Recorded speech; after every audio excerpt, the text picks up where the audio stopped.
नमस्कार, आप देख रहे हैं इंडिया डेली। आपके साथ में हूं वंदना अस्रोही और खबर की शुरुआत करेंगे आज की सबसे बड़ी खबर के साथ।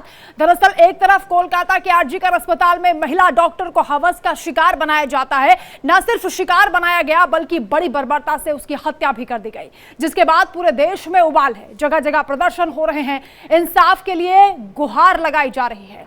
वारदात इतनी विभत्स थी कि सुप्रीम कोर्ट तक को भी संज्ञान लेना पड़ा।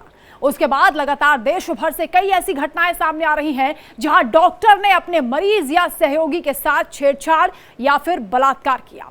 ऐसा ही एक मामला यूपी के मुजफ्फरनगर से भी सामने आया, जहां इलाज कराने गई किशोरी के साथ डॉक्टर विकास पवार ने छेड़छाड़ की। बताया जा रहा है कि डॉक्टर विकास ने पीड़िता का ऑपरेशन किया था। जिस वक्त डॉक्टर विकास राउंड पर था यानी विजिट पर था, उस वक्त उसने किशोरी के साथ अश्लील हरकत की। इस मामले को दबाने के लिए डॉक्टर विकास पवार ने पीड़िता को इलाज का बहाना देकर मेरठ भी रेफर कर दिया। मेरठ पहुंचकर लड़की ने अपने परिवार को डॉक्टर विकास के बारे में पूरी घटना बताई, जिसके बाद परिजनों ने थाने पहुंचकर आरोपी डॉक्टर विकास पवार के खिलाफ मुकदमा दर्ज कराया। हालांकि डॉक्टर विकास ने अपनी सफाई देते हुए एक वीडियो भी जारी किया और कहा कि वो बेकसूर है, उसने किशोरी के साथ कोई छेड़छाड़ नहीं की है। लगाए गए सभी आरोप बेबुनियाद हैं।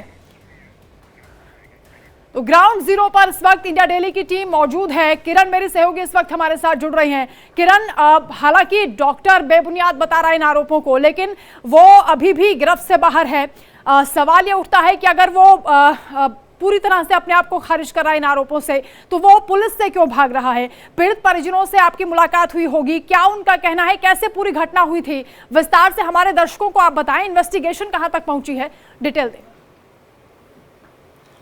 बिल्कुल वंदना, यहाँ पर आने से पहले जो है हमारी बात सीओ रूपाली राय चौधरी से हुई है। उन्होंने कहा है कि जांच फिलहाल चल रही है, 1 से 2 टीमें यहाँ पर बनाई गई हैं जो आरोपी को गिरफ्तार करें। लेकिन आरोपी की गिरफ्तारी से पहले सबसे ज़्यादा इंपॉर्टेंट हो जाता है पीड़िता का 134 का बयान, जिसको लेकर के कल हम कह रहे हैं यानी कि मंडे को जो है 134 का बयान दर्ज होगा और उसके बाद जो है आगे की कार्रवाई जो है वो चलेगी। लेकिन फिलहाल वंदना, हम खुद पीड़िता के यहाँ पर मौजूद हैं, हम बात करने के लिए आए हैं, समझने आए हैं उस दिन की क्या आप बीती रही है वो हम जानने की यहाँ पर कोशिश करेंगे। तो हमारे साथ पीड़िता यहाँ पर जुड़ी हुई है, उनसे हम बातचीत कर लेते हैं। आपसे हम सिर्फ उस दिन क्या था, क्या आप बीती थी, हम चाहेंगे कि आप बेझिझक यहाँ पर इंडिया डेली के मंच पर अपनी बातों को रखें। 17 जुलाई को जब मेरा ऑपरेशन हुआ था डॉक्टर विकास पवार के यहाँ पर, उसके ऑपरेशन मेरा शाम को हुआ था। ऑपरेशन के बाद जब मुझे रूम में शिफ्ट कर दिया, उसके 2-3 घंटे बाद डॉक्टर राउंड पे आए थे अपने 2-3 स्टाफ को लेकर। उन्होंने सबको चेकअप का बोल के रूम से बाहर निकाला था और जब सब चले गए उन्होंने मेरी टी शर्ट ऊपर कर मेरा पेट चेक करा। फिर उसके बाद उन्होंने बेड टच किया था और वो बहुत अनकंफर्टेबल लगा। मैंने उन्हें रोका भी, 2-3 बार रोकने पर उन्होंने बोला कि तुम आँख बंद कर लेटी रहो, मैं बस चेकअप कर रहा हूँ। पर हटे नहीं वो, पर 2-3 बार बोलने के बाद वो चले गए और उन्होंने सबको वापस अंदर भेज दिया था। आपने जब आप वहाँ से अपोलो गई, अपना वहाँ पर ट्रीटमेंट कराया, फिर वहाँ से जब आप वापस लौटी तब आपने अपनी मम्मी को ये बात बताई। तो हम जानना चाहेंगे कि अपनी मम्मी को आपने क्या कहा, जिसके बाद ये कार्रवाई के लिए जो ये स्टेप है आप लोगों की तरफ से उठाया गया? मैंने मम्मा को जो हुआ था उस दिन, जो डॉक्टर ने जैसे मेरे को टच किया था वो सब बताया अच्छे से, और फिर मम्मी ने सबको घर पे बताया और फिर हमने FIR कराई थी मम्मा ने। जी, सीओ रूपाली राय चौधरी भी आपसे मिलने के लिए पहुंची थी, उन्होंने भी आपसे बातचीत की है। वो कह रही थी कि आपने बेझिझक अपनी बातों को रखा है, अब आगे की कार्रवाई चल रही है, हम चाहेंगे कि वो भी आप बताएं। वो पुलिस आए थे, घर पर आए थे, 2 लेडीज़ पुलिस आई थी। उन्होंने मेरे से सारा पूछा था कि उस दिन क्या क्या हुआ था, कैसे कैसे हुआ था। मैंने उन्हें सब कुछ बता दिया था जैसे जैसे हुआ था। आप जिस तरह से कह रही हैं एक बैड टच हुआ था, क्योंकि हमने आपसे जब पहले बात की तो आप और भी थोड़ा डिटेल में, हम चाहेंगे कि अपनी बात को आप एग्जैक्ट हर चीज़ आप रखिए ताकि आगे कोई भी डॉक्टर इस तरह की हरकत ना कर सके, उसे एक भयभीत जो है वो होना पड़े कि अगर ऐसी हरकतें आप करते हैं, घिनौनी हरकत करते हैं और आप देश की महिला, देश की किशोरी के साथ ऐसा कुछ करते हैं तो वो शेरनी है, वो डरने वालों में से नहीं है, आपकी बातों को हर जगह उठाएगी। जब पहले उन्होंने मेरी टी शर्ट गले तक ऊपर करी। पहले उन्होंने मेरा पेट चेक करा, फिर उसके बाद उन्होंने मेरे चेस्ट पर हाथ लगाया और टच करा। मुझे बहुत गंदा लगा, बहुत अनकंफर्टेबल लगा। मैंने उन्हें रोका, फिर वो लोअर भी टच करने की कोशिश करने लगे। तो मैंने उन्हें बोला कि मेरी मम्मी को बुलाओ। उन्होंने कहा कि तुम आँख बंद कर कर लेट जाओ, मैं बस चेकअप कर रहा हूँ। और फिर वो फिर करने लगे। मैंने 2-3 बार जब तेज़ से बोला कि नहीं पहले मम्मी को बुलाओ, तब वो चले गए। अच्छा, ऑपरेशन के बाद ये सारी घटना, इस तरह की घिनौनी हरकत को अंजाम दिया गया, जिस वार्ड में आप शिफ्ट हुई उसमें सीसीटीवी कैमरे लगे हुए थे क्या? इस बारे में आपको कुछ पता हो? और क्या महिला कोई लेडी डॉक्टर थी वहाँ पर उनके साथ में मौजूद? कोई महिला लेडी डॉक्टर उस टाइम पर नहीं थी, कोई कैमरा नहीं था रूम में, और बस ओटी में एक फ़ीमेल नर्स थी, बस वो भी चली गई थी। रात को वहाँ पे कोई फ़ीमेल नर्स नहीं होती थी, सारे मेल कंपाउंडर्स होते थे। और उस समय में कोई फीमेल या फिर मेन डॉक्टर के साथ, यानी कि डॉक्टर विकास पवार के साथ कोई और भी डॉक्टर थे? कितने डॉक्टर थे कुल, या नर्स में भी अगर कहें? नहीं, वहाँ पे बस 2-3 लोग थे जो वहाँ के कंपाउंडर्स थे, वो आए थे उनके साथ। वो चले गए थे रूम से, उन्हें निकाल दिया था डॉक्टर ने टच करने से पहले। जी, क्या कह के उन्होंने निकाला? उन्होंने कहा था कि मैं चेकअप कर रहा हूँ, तुम लोग बाहर वेट करो, और वो चले गए थे। फिलहाल पीड़िता जो है इतनी ही बात कह पाने में यहाँ पर सक्षम है, क्योंकि कहीं ना कहीं वो थोड़ी डरी और सहमी सी हुई भी है, क्योंकि जब एक वीडियो सामने आ गया जिसमें नाम उजागर हुआ तो उससे भी उसको थोड़ा यहाँ पर डर है। तो अब उनकी मम्मी जो है वो हमारे साथ यहाँ पर बातचीत के लिए आई हैं। उनकी मम्मी से हम आगे बातचीत कर लेते हैं। लेकिन बहुत ही आपकी बेटी जो है वो शेरनी है, एक तरह से उन्होंने अपनी बात को जिस तरह से रखा, आपके सामने भी बातों को रखा। आपको कब पता चला, कैसे पता चला कि हाँ ये सारी चीज़ें हुई हैं? क्योंकि अपोलो से वापस आने के बाद क्या चर्चा चल रही थी, बातचीत चल रही थी, क्या था? मैम अपोलो से आने के बाद हम सब बैठे हुए थे। इसकी हालत इतनी ख़राब थी कि हमें 25 दिन तो मैम होश ही नहीं था कि लड़की की इतनी बुरी कंडीशन थी। यहाँ पे आने पे एक छोटा सा पीआईसीयू में अपोलो में एक छोटा सा कांड हुआ था। वो एक्चुअली छोटी है, 14 साल की, तो छोटे बच्चों के वार्ड में रखा गया था पीआईसीयू में। तो वहाँ पे इसके कपड़े चेंज हो रहे थे, तो वहाँ पे क्या है ना, पर्दों वाला सिस्टम था, तो खुला हुआ था। इसके मामा और इसके जो चाचा थे वहाँ खड़े हुए थे। उन्होंने इसका विरोध किया कि स्वीपर अगर पोछा कर रहा है तो मैम आप इसे कवर करके रखो। तो इसमें उनको थोड़ी सी बहस हो गई थी वहाँ पे। उन्होंने बोला बच्चा ही तो है, तो इन्होंने लोगों ने कहा बच्चा है लेकिन हमारा बच्चा बड़ा है, ये वो करके। फिर हम ये सब बात कर रहे थे, तो इस लड़की ने फिर हमें बताया कि मम्मा हमारे साथ, मेरे साथ जब यहाँ पे ऑपरेशन से जब मैं बाहर आई थी रात को, जब अंकल राउंड में आए थे तो अंकल ने मेरे साथ बेड टच करा। मैंने कहा बेटा कैसे बेड टच करा? फिर इसने अपनी सारी बात बताई मैं। जी, उसके बाद आपने डॉक्टर से जाकर के बात की कि ऐसी चीज़ें? डॉक्टर मिले ही नहीं मैम हमसे, ना उसके बाद वो मिले ही नहीं? नहीं, ना वो मेरे सामने आए। मेरे सामने आते मैम तो उनसे मैं तो इतने क्वेश्चन करती कि शायद वो जवाब भी नहीं दे पाते। इसके बाद जैसे ऑपरेशन के बाद जो जानकारी है कि तकरीबन 8 दिन जो है वहाँ पर वो एडमिट रही थी ताकि रिकवर हो जाए, उस बीच में राउंड, तो इस बीच में आप जब मिलने जाते थे, क्या आपकी बेटी ने उस वक्त में इन बातों की जानकारी नहीं दी, या फिर उसे समझ नहीं आई चीज़ों के? एक्चुअली मैम वो होश में ही नहीं थी। इन सर ने ऑपरेशन के समय ही तो इसकी इंजरी कर दी, इसकी सीवीडी लाइन काट दी थी। उसके बाद मैम ये इतने पेन में थी लड़की कि इसे बार बार पेन किलर दे के सुला दिया जाता था। इस वजह से मैम 8 दिन तो इसको होश में नहीं था सर। मैम मरना अवस्था में तो हम इसे लेके यहाँ से भागे थे। इन्होंने तो हमें मेरठ के लिए ही फोर्स कर रखा था। तो ये अच्छा, एक ये भी जानकारी, जैसे आपने भी बताया कि ऑपरेशन गलत किया, इसका एक नस काटा जिस वजह से आपको अपोलो ले जाना पड़ा। आपको इन्होंने ये कहा था कि आप मेरठ के एक अस्पताल में ले जाए, उसके बारे में भी बताइएगा। इसके साथ साथ हमें जो छानबीन हम कर रहे थे, गली दर गली हम मुजफ्फरनगर के इसमें घूम रहे हैं इंडिया डेली की टीम, तो हमें पता चला कि कई और ऑपरेशंस भी जो है इन्होंने ख़राब किए, यानी कि कई और लोगों के साथ इन्होंने गलत किया ऑपरेशन के दौरान। तो इसको लेकर के आप क्या कहेंगे, क्या ये सही है? मैम इन्होंने इसकी सीवीडी नस काटी थी, तो उसके बाद इन्होंने हमें कहा था कि इन्होंने हमें 8वें दिन, इसकी 7वें दिन इसकी बहुत ज़्यादा कंडीशन ख़राब हो गई। इसके पूरे जो बॉडी में इन्फेक्शन फैला मैम, इसको 104-105 डिग्री फीवर हो गया। हमने एमआरआई के लिए भी फोर्स करके एमआरआई कराया, तब हमें इसकी क्रिटिकल कंडीशन का पता चला कि आप लेके जाओ, लड़की आपकी बिल्कुल उस लाश उसमें जा चुकी है। फिर भी इन्होंने हम पे इतना दबाव डाला, अपने स्टाफ को एम्बुलेंस में भी हमें नहीं बैठने दे रहे थे कि आप मेरठ जाओ, तुलसी हॉस्पिटल है, वहाँ के इनके दोस्त हैं कोई सर्जन, सजल गर्ग हैं, ये हमें वहाँ पे भेजना चाह रहे थे। बट हम यहाँ पे हमने सेकंड ओपिनियन डॉक्टर से लिया, उन्होंने हमें हाई सेंटर भेजा, तो हम फिर वहाँ लेके चले गए। मैम नहीं, सेकंड ओपिनियन लिया तो क्या ये कहा गया कि वो मेरठ का तुलसी हॉस्पिटल अच्छा नहीं है? अगर आप वहाँ जाओगे तो आपकी बच्ची नहीं बचेगी। ऐसा उन्होंने कहा इस चीज़ को लेके। और ये भी कि जो हम आपको बता भी रहे थे कि हम जब बातचीत यहाँ पर कर रहे थे सबके साथ, तो वो कह रहे थे कि और भी ऑपरेशन जो है उन्होंने ख़राब किया है। इस बारे में भी सच्चाई है? ऐसी कोई जानकारी आपको भी मिली? जी जी, हमारे मोहल्ले में एक भाभी रहती हैं, उन्होंने हमें बाद में बताया कि इन्होंने तो बहुत सारे केस ख़राब कर रखे। हमारे गाँव के 2 लोगों को इन्होंने मारा। ये अगर ये 5 ऑपरेशन करते हैं तो उसमें से एक की तो नस काटते ही काटते हैं, बट गरीब आदमी है, वो बेचारे चले जाते हैं, इन्फेक्शन फैला ख़त्म हो जाते हैं मैम, इनके तक कोई पहुंच नहीं पाता। हमने जब जिस दिन पहली बार FIR दर्ज कराने के लिए गए थे तो शायद इनके तरफ से हमें सुनने को मिला कि पुलिस तो आती जाती रहती है, हमारा क्या कर लेगी। बिल्कुल किरण, कहीं ना कहीं ये बता रही है कि कितना रसूख है उस डॉक्टर का, और पुलिस पर भी वो कहीं ना कहीं लापरवाही के आरोप लगा रही हैं। और हमने भी जब कोशिश की, इंडिया डेली की टीम ने फोन किया तो जो ADG है अमिताभ यश, उन्होंने फोन नहीं उठाया, DGP ने भी फोन नहीं पिक किया है। और इसके साथ ही आपको ये भी बता दें कि लगातार जो हम प्रयास कर रहे हैं उसमें कहीं ना कहीं लापरवाही अभी भी देखी जा रही है, जबकि मुख्यमंत्री योगी आदित्यनाथ ने सख्त निर्देश दिए हैं कि अगर आप उस वक्त फोन नहीं उठाते हैं तो कोई पीड़ित अगर आपको फोन कर रहा है तो आपको बैक कॉल करना होगा, क्योंकि आप जिम्मेदार हैं, जनता की जवाबदेही आप पर बनती है। लेकिन उसके बाद भी इस तरह की लापरवाही देखी जा रही है किरण। जी बिल्कुल, स्टूडियो से एक सवाल यहाँ पर आया है सामने में कि आप लोगों ने फ़ोन कॉल्स किए थे DGP ये सबको, फ़ोन नहीं उठे, इस तरह की भी चीज़ें हुई हैं? नहीं, फोन तो नहीं, बस हमने किरण हमारी टीम ने उन्हें FIR दर्ज करने के लिए जी 4 बार गए। इसके इसके जो चाचा हैं वो 4 बार गए, उन्होंने बस बोला कि हम कार्रवाई कर रहे हैं, ये कह के हमें भेज दिया जाता था।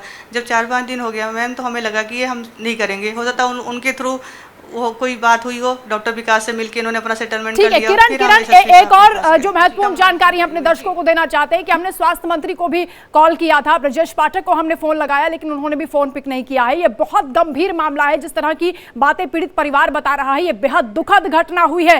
किरण, ये भी इनसे पूछिए कि किस किस फोरम पर इन्होंने शिकायत की थी, और शुरुआत में ही जब ये बता रही है कि ऑपरेशन गलत हुआ था, नस काट दी गई थी, उसके बाद क्या इन्होंने शिकायत की थी, या डॉक्टर ने इनको क्या कुछ कहा था? जी जैसे कि आप लोगों ने किस किस फॉरम पर जाकर के जो है शिकायत दर्ज कराई है जब नस काटा गया था, क्योंकि आप कह रहे हैं कि आपकी बेटी की हालत बहुत ख़राब हो गई थी, तो आप लोगों ने शिकायत कहाँ कहाँ पर दर्ज कराई गई, वहाँ से आपको क्या आश्वासन और मिल पाया? मैम इसके बारे में तो इसके चाचा को ज़्यादा पता है जी, क्योंकि मैं तो साथ में जाती हूँ, वो कराया उन्होंने ही सब कुछ है, वही बताएंगे मैम आगे का। वो लॉयर हैं? हाँ जी, वो मेरे लॉयर हैं। तो वंदना वो लॉयर हैं और ज़्यादा जानकारी उनको है, हम उनके चाचा से भी बातचीत करेंगे। वैसे इंडिया डेली की टीम ने उनसे पहले भी बातचीत की है, जहाँ पर उन्होंने अपने सारे पक्षों को रखा है, लेकिन यहाँ पर जो जानकारी लगातार मिल रही है कि पुलिस की तरफ से अभी जो कार्रवाई हो रही है उसको लेकर के आप संतुष्ट हैं? हाँ मैम, अभी तो ठीक हो रही है। हाँ जी, कार्रवाई कर रहे हैं वो लोग भी, हमें बोल रहे हैं कि हम यानी लगे हुए हैं, जल्दी आपको वो मिलेगा, आपको न्याय देंगे। मैं उस वीडियो की बात कर रही थी जिस वीडियो को अभी डॉक्टर विकास पवार ने जो है पर्सनली उस वीडियो को बना करके जो है उसको यूट्यूब पे डाला है और वो वायरल भी हो रहा है। उस वीडियो को लेकर के आप क्या कहना चाहेंगे? मुझे लग रहा है आप कहीं ना कहीं डरे हुए भी हैं, क्योंकि उसमें कई चीज़ें जो है उजागर कर दी गई। उन्होंने हमें बदनाम करने की पूरी प्लानिंग के साथ वीडियो बनाई है। एक तो मेरी बेटी का नाम उन्होंने ले लिया, जो कि लेना नहीं चाहिए था, और जो मेरे देवर हैं उन्होंने उसको पिता घोषित करके दे रखा मीडिया के सामने। एक तरह से बदनाम करने की पूरी प्लानिंग बना के उन्होंने मीडिया के सामने करा है। किरण, ये भी पैसों की लेन देन करके मामले को सलटाने की भी जानकारी आप दे रहे हैं, क्योंकि 8 दिन तक परिवार उस हॉस्पिटल में रहा। 10-12 लोग बैठ के, उनकी सिस्टर थी डॉक्टर विकास पवार की, उन्होंने हमसे मीटिंग करी। मैं तो गई नहीं, मैंने अपने इनके चाचा को भेजा क्योंकि वो वकील हैं, मैंने भी 2-3 लोग को साथ में भेजा था। सब बैठ के बात किए, वो बोले कि आप अपना केस वापस ले लो, जो भी आपका लगा है, जो भी आपकी बेटी का खर्चा आया है, हम देने को तैयार है, और आप सेटलमेंट करके इस केस को यहीं पे ख़त्म कर दो। किरण, तो इस बात का डर था डॉक्टर को, ये सही बता रही है, तभी प्रेशर बनाने की कोशिश की गई, समझौते का दबाव बनाया, पैसे का लालच भी दिया गया। खुलेआम ये बता रही है पूरी कहानी किस तरह से वहां पर हुई है और क्या लापरवाहियां उस दौरान बढ़ती गई, क्योंकि 8 दिन तक ये बता रही कि ऑपरेशन के बाद वहीं पर लड़की को रखा गया, तबीयत दिन ब दिन बिगड़ रही थी। डॉक्टर ने क्या कुछ कहा था परिवार को, ये पूरी डिटेल्स उनसे लीजिए, क्योंकि ये भी बताया जा रहा है कि डॉक्टर ने ही रेफर किया फिर किसी और हॉस्पिटल में, क्योंकि स्थिति लगातार बिगड़ रही थी। क्या जानबूझकर लड़की के साथ इस तरह की ज्यादती की गई? जी बिल्कुल, मेरठ के एक अस्पताल में जो है रेफर करने की कोशिश की गई थी वंदना, लेकिन ये बिल्कुल भी इसके लिए तैयार नहीं हुए। परिजनों ने अपोलो का रुख किया और वहां जाकर के उनकी बेटी जो है सही सलामत वापस लौटी है। ये जो हमारे सहयोगी है उनकी तरफ से भी ये सवाल आ रहा है कि 8 दिनों तक रही, तबीयत लगातार बिगड़ती चली गई, तो वो तबीयत बिगड़ने को लेकर के क्या उस दौरान बहुत सारे और ट्रीटमेंट्स नहीं किए गए, तबीयत को संभालने की कोशिश नहीं की गई? क्योंकि आपको अपोलो के लिए आपको जाना पड़ा और वहाँ तकरीबन मुझे लग रहा है अपोलो में काफ़ी दिनों तक आपकी बेटी एडमिट रही। मैम उसकी तबीयत जिस दिन ऑपरेशन हुआ था उसके चौथे दिन काफ़ी सीरियस हो गई थी। पेट में इतना पेन था कि लड़की खड़ी भी नहीं हो पा रही थी। तो हमने सर से मिल के बात करी, तो उन्होंने अल्ट्रासाउंड वालों को बुलाया, अल्ट्रासाउंड करवाया, फिर भी बोले कोई बात नहीं, हल्का वायल है, पेट में भर गया है, वो हम एंटीबायोटिक दे के ठीक कर देंगे, आप टेंशन ना लो। ऐसे करते करते हमें करते गए 6 दिन 7 दिन हो गया। इसकी तबीयत बिगड़ती गई, लड़की चिल्लाती रही, खड़ी नहीं हो पा रही थी। तो हमें क्या बोले आगे? बिल्कुल किरण, पहले लड़की के साथ छेड़खानी होती है, तबीयत लगातार बिगड़ती है, उस पर भी कहीं ना कहीं दबाव बनाया जाता है समझौते का। इस पर हमारी टीम लगातार अधिकारियों से संपर्क कर रही है किरण, और ADG law and order Amitabh Yash को हमने पहले फोन किया था, तब उन्होंने फोन पिक नहीं किया, लेकिन उन्होंने अभी फोन पर बातचीत की है और उन्होंने आश्वासन दिया है कि पूरे मामले का वो संज्ञान लेंगे और जिस तरह से पूरी इन्वेस्टिगेशन चल रही है वो खुद इसकी निगरानी भी करेंगे और जांच के आदेश भी देंगे। साथ ही उन्होंने ये भी बताया कि वो मीटिंग में थे, उस दौरान बिजी थे, उन्होंने कॉल पिक नहीं किया था, लेकिन अभी उन्होंने बातचीत की है। तो पीड़ित परिवार से जो लड़की की मदर है उनसे आप बात कर रही हैं, उनसे आप ये बताइए भी और उनसे पूछिए भी कि कितना संतुष्ट है वो इस कार्रवाई से, और एडीजी लॉ एंड ऑर्डर ने जो आश्वासन दिया है क्या उस पर वो भरोसा कर रही हैं? जी बिल्कुल, एक जब तक ये चीज़ें इन्वेस्टिगेशन एक तरफ से जो चल रही है, इसके साथ साथ जो इंडिया डेली की टीम भी जो है गली दर गली घूम करके इस चीज़ को समझने की कोशिश कर रहे हैं हम, और सच्चाई जो है वो हम दर्शकों तक और लोगों तक ले जाने की कोशिश कर रहे हैं। इस बीच में हमने एडीजी लॉ को भी फ़ोन लगाया था, जो हमने आपसे कहा भी कि पहले तो वो फ़ोन नहीं उठा पाए, लेकिन उसके बाद उनका कॉल बैक आया। उन्होंने ये कहा कि मैं उस समय बिजी था, लेकिन उनकी तरफ से ये आश्वासन दे दिया गया है कि प्रॉपर तरीके से जाँच होगी, न्याय जो है वो उस बच्ची को यहाँ पर जरूर मिले। तो इसको लेकर के आप संतुष्ट हैं? आप? हाँ जी मैम, संतुष्ट है। आप चीज़ें संतुष्ट है? जी मैम। हमारी बात यहाँ पर सांसद हरेंद्र जी से भी हुई है, तो वो भी कह रहे थे कि बच्ची को न्याय यहाँ पर मिलना चाहिए और जो भी दोषी है वो सलाखों के पीछे होना चाहिए। जी मैम, हमें यही चाहिए मैम, और कुछ भी नहीं। जी। इसके अलावे यहाँ पर और भी अगर मैं आपसे जानना चाहूँ, क्योंकि उनकी जैसे विकास जी की पत्नी है, वो सीधे तौर पे ये भी कह रही है यहाँ पर कि मेरी 2 खुद की छोटी बच्चियाँ हैं और वो पिता के समान है, ऐसा नहीं हो सकता है। सीसीटीवी कैमरे की भी बात हम आपसे ये भी जानना चाहेंगे, जिस वार्ड में थी उसमें सीसीटीवी कैमरे वगैरह थे? आपको कुछ इस बारे में कि आपने कहीं जांच के लिए पुलिस को कहा हो कि एक बार सीसीटीवी को ज़रूर खंगाले? जी, जब सीओ मैम आई थी तो हमारी इस पे बात हुई थी, बट उनका जो सीसीटीवी कैमरा लगा हुआ है सिर्फ लॉबी में लगा हुआ है। बच्चा यानी पेशेंट ऊपर जाते दिखता है और आते दिखता है, बस ऊपर कहीं भी सीसीटीवी कैमरा नहीं है उनके। किसी भी वार्ड के अंदर, रूम के अंदर में कोई सीसीटीवी कैमरा नहीं? जी नहीं है, कोई नहीं है। जी। और कितने तकरीबन यहाँ पर डॉक्टर्स या फिर नर्सेज होंगे, खास करके महिला माहौल नर्सेज? कैसा था? क्योंकि इन्होंने बताया कि जब ड्रेसिंग उस बच्ची की हो रही थी उस दौरान भी जो कर्टेन्स है वो हटा दिए गए थे, उसके बाद छेड़छाड़ भी विजिट के दौरान की जाती है, कई तरह की लापरवाहियां हैं। जी, यहाँ जो हॉस्पिटल का माहौल की अगर मैं बात करूँ, क्योंकि आप तो काफ़ी दिनों से जो है जाना आना कर रही थी क्योंकि बेटी आपकी वहाँ पर एडमिट थी, तो वहाँ का माहौल कैसा था? मैम माहौल ठीक था, इतना खास भी नहीं था। उन्होंने किसी पढ़े लिखे डॉक्टर को तो रख नहीं रखा मैम, जूनियर सब वही जो मेरे ख्याल से हो गए 20-22 साल के लड़के, सारे के सारे स्टाफ को भर रखा मैम, बस उन्हें इंजेक्शन लगाना आता है बस।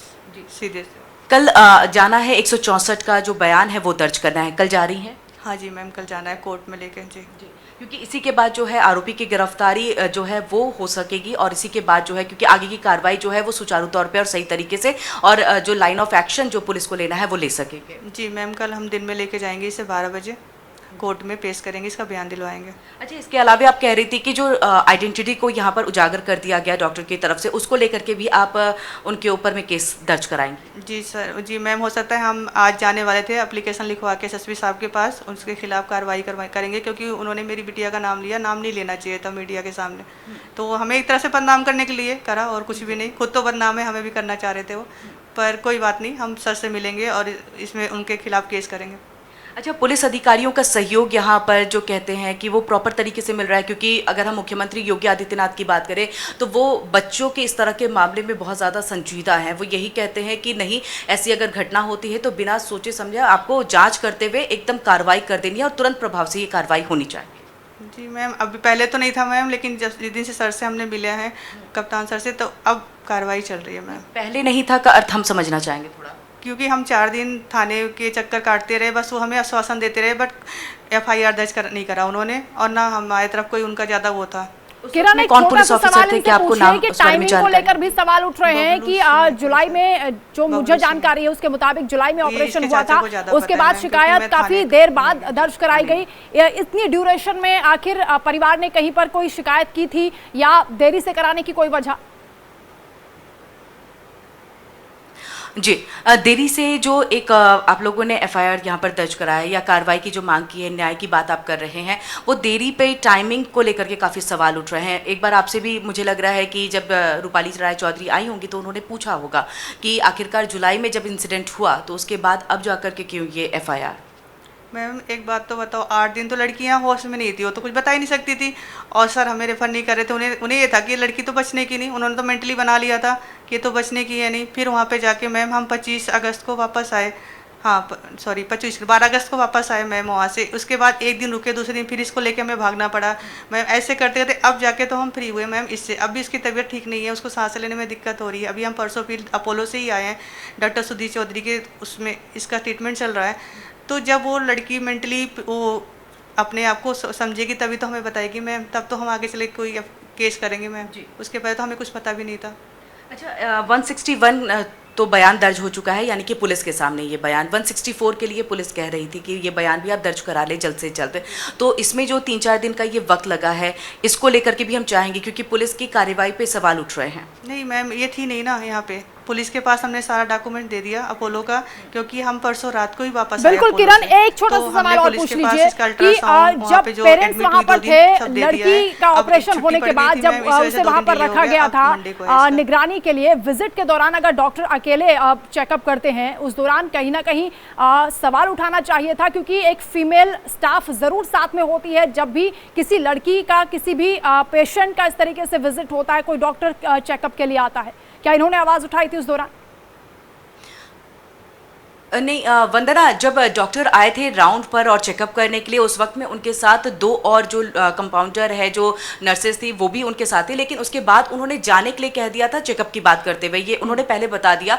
और उसके बाद उन्होंने इस तरह से जो छेड़खानी है उस बच्ची के साथ की थी।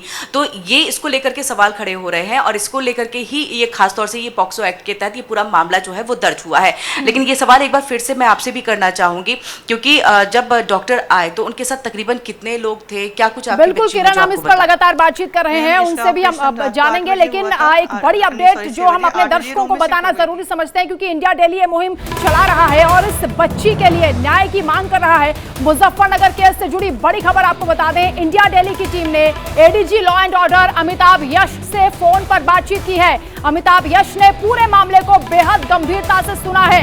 अमिताभ यश ने कार्रवाई का भी आश्वासन दिया है, पूरे मामले की गंभीरता से जांच होगी, एक्शन भी होगा, उन्होंने पूरा भरोसा दिया है। और ये भी आपको बता दें कि पीड़ित परिजनों से लगातार हम बातचीत कर रहे हैं। ग्राउंड जीरो पर पीड़ित परिवार के घर पर इस वक्त हमारी टीम मौजूद है, और पीड़ित परिवार भी इस कार्रवाई पर, इस एक्शन पर, आश्वासन पर भरोसा जता रहा है। योगी की पुलिस से उन्हें बहुत उम्मीद है, और यह भी भरोसा किया जा रहा है कि योगी आदित्यनाथ की सरकार में बेटी के साथ नाइंसाफी नहीं होगी, इंसाफ जरूर मिलेगा। किरण से हम लगातार बातचीत कर रहे हैं। किरण, क्योंकि मुख्यमंत्री योगी आदित्यनाथ महिला संबंधी अपराधों को लेकर बेहद गंभीर रहते हैं, संजीदा रहते हैं, और सख्त कार्रवाई का वो लगातार आश्वासन भी देते हैं। और कई ऐसे मामले सामने आए हैं जिसमें उन्होंने खुद मॉनिटरिंग की है, चाहे वो अयोध्या का मामला हो, कितनी जल्दी उन्होंने पूरे केस को रफा दफा किया और किस तरीके से कार्रवाई की है, कुछ वैसा ही ये मामला है। ऐसे में मुख्यमंत्री योगी आदित्यनाथ से ये परिवार क्या उम्मीद कर रहा है, क्या इनकी तरफ से कोई अपील मुख्यमंत्री के लिए है? हमारे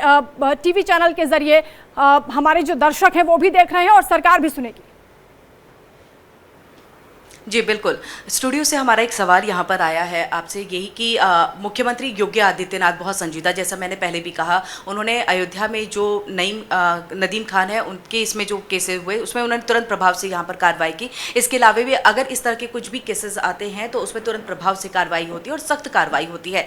आप कुछ यहाँ पर उनसे बात करना या अपनी तरफ से कुछ ये उनके साथ अपील करना चाहेंगी हमारे इस इंडिया डेली के मंच के माध्यम से? बस मैम, हमें तो यही चाहिए, सर से भी यही अनुरोध है कि हमें न्याय दिलाएं। और हम आज उनको फैक्स भी करने वाले थे, योगीनाथ जी को, आदित्य योगीनाथ जी को। क्या करने वाले थे? हाँ, फैक्स करने वाले। हाँ जी, कि हमारे खिलाफ जो भी कार्रवाई हो उसका हमें उचित न्याय दिलाएं। ये मेरा एक सवाल था कि जब यहाँ से आप लोग अपोलो लेके गए थे तो वहाँ पर किस डॉक्टर से आप लोगों ने मुलाकात की, और जैसे ही उन्होंने बच्ची को देखा, उसे चेक किया, या फिर जो डॉक्यूमेंट्स जो पूरे पेपर्स होंगे ट्रीटमेंट के वो जब देखा तो क्या कहा उन्होंने? मैम, हम रात को पहुँचे थे, सुबह 4 बजे यहाँ अपोलो पहुँचे हैं, तो हमें इमरजेंसी वार्ड में तुरंत एडमिट कराया गया था। फिर हम वहाँ पे आए थे, अनुभव सिंघल थे, वहाँ के सबसे बड़े डॉक्टर हैं वो।